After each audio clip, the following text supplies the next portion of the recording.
Dan uronyo yang perlu tawaspada malah dipegah oleh salah siro ulama nyan je ke salah sabuh penyebab suul khatimah. Le urang tanya wate rumah sakit hana ke sembahyang.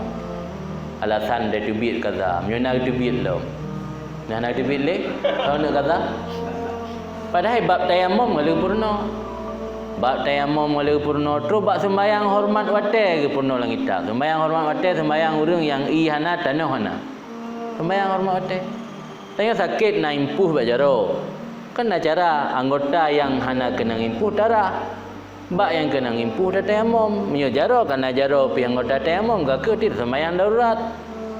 Sembahyang darurat tinggal tak azam lang hati. Menyo na umur panjang tu bi rumah sakit dah ulang.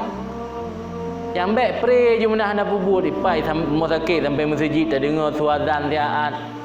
Tanya mentang sadar, tanya mentang tiga cuma mimpu saya bajaro tu. Tok leuro nak sembahyang. Leuro kali membawa teh badungga. Membelah bawa teh sembahyang nak sembahyang. Sedangkan tinggal sembahyang secara sengaja adalah penyebab suul khatimah, naudzubillah. Maka ada berada dengan di Malaysia longgalan bak toko mekat tanah.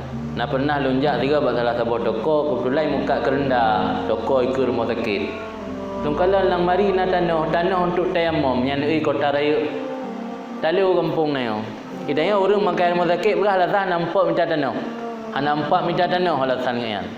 Tapi punya hawa rukuk gedepat minta. Tanah kan ada depatnya yang aneh. Nya rukuk hawa gedepat minta.